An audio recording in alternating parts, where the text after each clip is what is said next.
Butch Cassidy and the Sundance Kid wasn't just a Western. It was a rebellion disguised as a buddy comedy and a requiem for the dying frontier.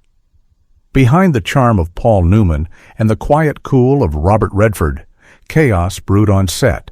Broken bones, angry unions, wild rewrites, and a director who nearly walked away. Today, we ride through 20 weird facts about Butch Cassidy and the Sundance Kid that will blow your mind. And stick around for the bonus fact because it involves real outlaw treasure that may still be buried. Saddle up and let's begin. 1. Newman wasn't supposed to be. Butch originally. Paul Newman was cast as the Sundance Kid and Steve McQueen was supposed to play Butch Cassidy. But egos collided. McQueen demanded top billing while Newman's camp refused to budge. The standoff grew so fierce that McQueen quit entirely. Director George Roy Hill then flipped the script. Newman became Butch, while a relatively unknown Robert Redford took the role of Sundance. At first, the studio hated the change. They called Redford too obscure and too quiet. But once cameras rolled, the chemistry was electric. Newman's mischievous grin and Redford's calm menace created lightning in a bottle. The irony? McQueen later admitted he regretted leaving, saying it could have been one of his greatest roles. It wasn't casting. It was destiny rewritten mid-shoot. 2. The real outlaws were stranger than fiction. The film romanticized Butch and Sundance, but their real lives were far darker. Historical records show they robbed trains, yet also funded ranchers and miners. They weren't Robin Hood heroes, they were complex men who loved attention. Butch once wrote a polite letter to the Union Pacific president apologizing for blowing up his safes. Sundance fled to South America with his partner Etta Place, whose true identity remains unknown. When the movie hit theaters, descendants of the real gang protested, saying Hollywood had turned killers into comedians. But Newman and Redford's charm made audiences fall for the myth. What people didn't know was that the screenplay was based on hundreds of actual Pinkerton files, many still sealed when the movie was made. Fact and legend blurred into gold dust. 3. The script that no one wanted. William Goldman's screenplay for Butch Cassidy and the Sundance Kid was rejected over a dozen times. Studios thought audiences were tired of westerns, and executives said it was too funny and too cynical to work. Goldman had to cut pages just to make it readable for cautious producers.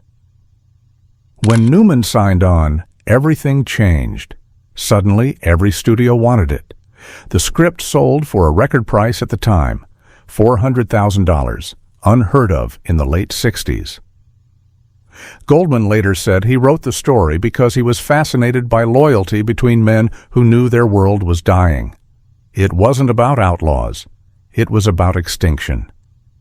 The script's tone, part comedy, part tragedy, would forever change how Hollywood treated the Western genre. 4.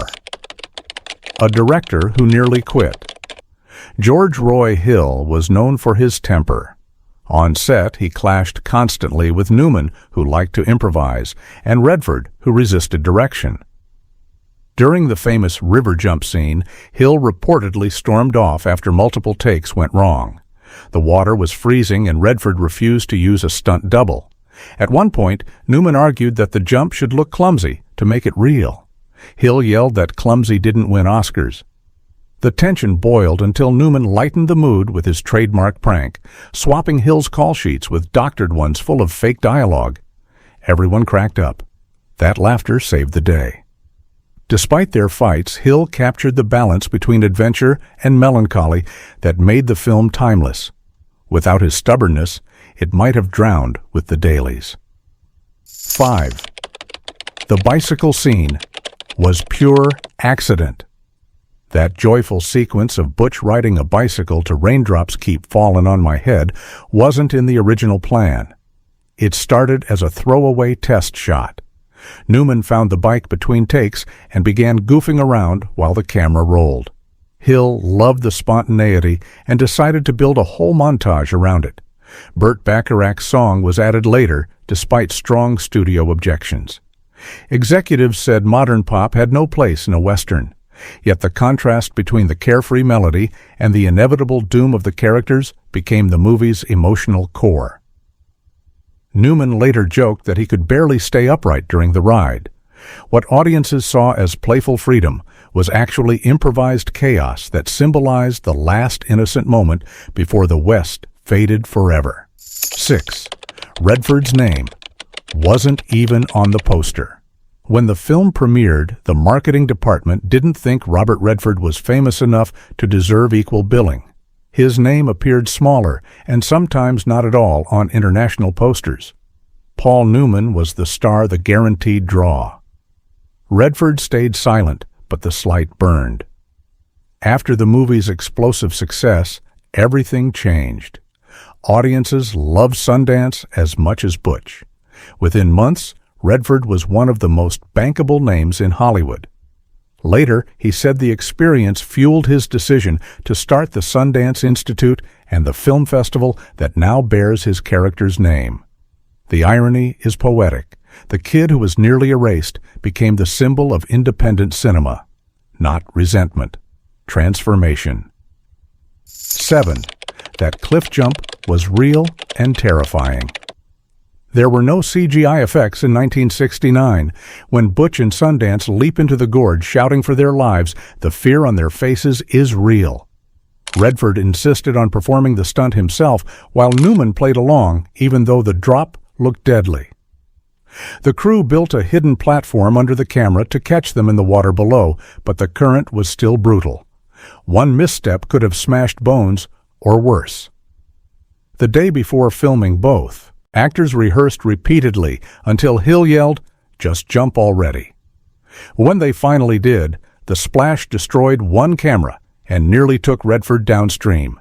What looks like triumph on screen was pure adrenaline and exhaustion. The laughter afterward was relief, not performance. 8. The horse scene that injured crew members. During a chase sequence near the Bolivian shootout, real horses ran through dust-filled canyons at breakneck speed. Cinematographer Conrad Hall wanted low-angle shots, so the crew dug trenches in the dirt and filmed upward. One horse stumbled and crashed inches from the camera, throwing a wrangler into the rocks. Production halted for hours. Safety standards in the late 60s were primitive and no animal stunt doubles were used. Hall later said he was shaken but proud of the footage because the danger made the moment raw. You can see it in the final cut. Dust-swirling chaos, real panic. What audiences saw as cinematic energy was actually a day of bruises, broken gear, and near disaster that almost shut down filming. 9. Studio executives tried to ruin the ending. When the studio saw the freeze-frame ending, they panicked. Executives demanded a happy finale with Butch and Sundance escaping, or at least a fade to black before the gunfire. George Roy Hill refused. He argued that the story was about men doomed by progress. Newman and Redford backed him completely. Test audiences cried, yet applauded. The ending stayed. The freeze frame became one of the most iconic final shots in movie history, defiant and tragic at once. It wasn't defeat, it was myth-making. Hollywood would copy it for decades. The irony is that the studio's fear of sadness ended up preserving one of cinema's most powerful goodbyes. Sometimes, courage wins through stillness. 10. Newman's pranks became legend. Halfway through production, tensions ran high. Newman's solution was mischief. He would hide Hill's megaphone or swap Redford's horse with a stubborn mule before takes. Once he even wired Redford's chair to collapse mid-interview. These jokes kept the set alive during grueling days in the desert. Redford later said the laughter built the chemistry audiences felt on screen. Go ahead and like and subscribe, because behind every classic there's chaos holding it together. And we're only halfway through. The fun on camera wasn't friendship written in the script. It was forged through dust exhaustion and endless jokes that turned co-stars into legends. 11. The film nearly lost its cinematographer. Conrad Hall was one of the most respected cinematographers of his generation, but Butch Cassidy and the Sundance Kid pushed him to his limit. The harsh Utah light made exposures impossible, and dust storms kept ruining lenses. One afternoon, a gust of sand shredded his camera filters, and he walked off set, saying he'd had enough. Paul Newman personally convinced him to return. Hall later captured the famous sepia-tone montage of the gang's early robberies, a sequence that saved the film's pacing and gave it nostalgic weight. He won an Academy Award for his work, yet never forgot the misery of that shoot. It wasn't glamour. It was survival in heat, wind, and doubt. Every frame cost something, and that pain is what made the visuals unforgettable. 12.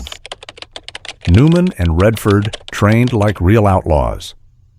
To make their movements authentic, the two actors were trained by a real horse wrangler and firearms coach who had once worked on cattle drives. They practiced roping pistols and riding for weeks before filming began. Newman mastered spinning his revolver without dropping it, while Redford learned to fire while galloping, something no stuntman wanted to try. Their goal wasn't to look cool, but to move like men born on horseback. During downtime, they would race horses across the set until Hill threatened to fire them for wasting film stock. The realism worked. Viewers believed every chase and every quick draw. They weren't movie stars pretending to be outlaws. They were two professionals risking their necks to keep the legend alive for real. 13. The Mexico shoot was a nightmare. The Bolivian scenes were filmed in Mexico, where the production faced disease heat and political tension. Locals thought the movie was mocking South American history, and several extras quit mid-scene. The crew battled dysentery from contaminated water, and one assistant director had to be airlifted after collapsing. Newman called it the toughest location of his career. Redford later said every mosquito in the country was in love with him. But those hardships gave authenticity to the final showdown. The sweat and grime on screen weren't makeup. They were real. When audiences saw Butch and Sundance trapped and outnumbered, they were also seeing a cast and crew pushed to their physical edge. Outlaw legend turned into human endurance. The Descent. 14. The censors wanted the film cut down. When the Motion Picture Association reviewed the film, they objected to several moments of violence, especially the scene where the Bolivian soldiers fire repeatedly into Butch and Sundance. Censors said it was excessive and demoralizing. Hill refused to shorten it, arguing that brutality was the point. The West was ending, and the romantic myth had to die with it. Eventually, a compromise allowed the scene to stay if the freeze frame masked the worst of the gunfire. It became one of the smartest creative choices in cinema history. By freezing time, the audience imagines the gunshots without seeing them. The result was more emotional than any blood effect, not censorship. Poetry born from defiance. 15. Raindrops keep falling. On My Head almost got cut. During test screenings, audiences laughed at the bicycle scene, not because it was funny, but because the song felt out of place. Critics called it ridiculous. Even Newman worried it would ruin the tone. But Hill insisted on keeping it, saying it captured the final spark of innocence, before the darkness. Burt Bacharach himself begged the studio to trust him. When the soundtrack album topped charts, the laughter vanished. The song won an Oscar and became a cultural touchstone. Its cheerful rhythm made the tragedy hit harder later. It wasn't a mismatch. It was a farewell disguised as a tune. Without that song, the movie's emotional contrast would never have reached legendary status. 16. A train explosion went horribly wrong. For the scene where Butch's gang blows up a Union Pacific train, the production used real dynamite under studio supervision.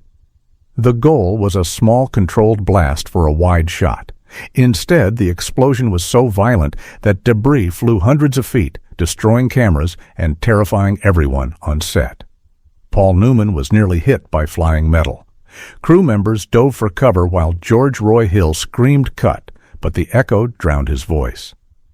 When the smoke cleared, he reportedly laughed and said, "We got it." That take stayed in the final film. No miniature models, no tricks. What audiences saw was a genuine explosion that shook the desert. It wasn't Hollywood spectacle. It was a near-death accident immortalized in 35mm film. 17. Redford's face. Was covered in dust for a reason, cinematographer. Conrad Hall intentionally kept Redford's face dirty throughout much of the film. He believed the grime told the story better than dialogue ever could. Hill agreed, saying the West wasn't supposed to look clean or noble. Studio executives complained that the two leads looked too rugged for posters, but Hall refused to compromise. He said these men lived in sweat and dust, not makeup and mirrors. The decision gave the movie its raw authenticity. Redford later joked that he could taste sand for weeks after filming. But that visual truth, the contrast of handsome faces buried under dirt and exhaustion, became symbolic of the movie's tone. Beauty surviving under grit. That was the real magic. 18. The opening credits were revolutionary. Instead of flashy music or heroic imagery, the film begins with a silent sepia sequence showing newsreel footage of the gang. At the time, it confused preview audiences who thought the projector had broken. Hill wanted viewers to feel like they were stepping into a memory already fading. It set a melancholy tone that no Western had ever tried. The technique inspired decades of filmmakers from Scorsese to Eastwood to open their films with subdued nostalgia rather than spectacle. It wasn't an opening, it was a eulogy. A quiet signal that the wild frontier and its legends were already ghosts by the time we met them. Subtle, sad, brilliant. 19. The real Butch might have survived. Historians still debate whether the real Butch Cassidy and Sundance Kid actually died in Bolivia. Some reports claim they faked their deaths and returned to the United States under new names. Goldman included hints of this theory in early drafts, but Hill removed them to preserve tragedy. Over-ambiguity. After the film's release, people claiming to be relatives sent letters describing encounters with an older man who called himself William Phillips, rumored to be Cassidy himself. No proof ever surfaced, but the legend refuses to die. The film's freeze frame therefore feels like both an ending and a beginning, not closure, but eternal speculation. The line between history and myth blurred forever. 20. The movie changed Hollywood forever. When it hit theaters in 1969, Butch Cassidy and the Sundance Kid became a cultural earthquake. It wasn't a Western anymore, it was a conversation about friendship loss and the death of the old American dream. Studios realized audiences wanted flawed heroes and bittersweet endings. It helped launch the new Hollywood era where directors had more freedom and genres mixed without rules. The film won 4 Oscars and made Newman and Redford icons. Decades later, its DNA can be seen in everything from buddy cop movies to modern anti-hero dramas. It wasn't just success, it was rebirth. The Western died that year, and cinema was reborn in its ashes. Bonus fact: the outlaw treasure still missing. While filming in Utah, local historians told Newman and Redford about a real cache of gold coins allegedly buried by Cassidy's Wild Bunch somewhere near Robber's Roost. Between takes, Redford actually joined the search, using maps based on Cassidy's old hideouts. Nothing was found, but the story became legend. Some crew members claimed a wrangler discovered a single gold coin engraved with Union Pacific markings then disappeared before wrap. To this day, treasure hunters still scour the canyons where the movie was filmed, hoping to find the outlaw fortune. Art and reality merged, a film about myth creating new myths of its own. Maybe Butch's luck never ran out. Maybe the gold's still waiting. Butch Cassidy and the Sundance Kid wasn't just a movie. It was the moment when old Hollywood's sunset met the dawn of modern storytelling.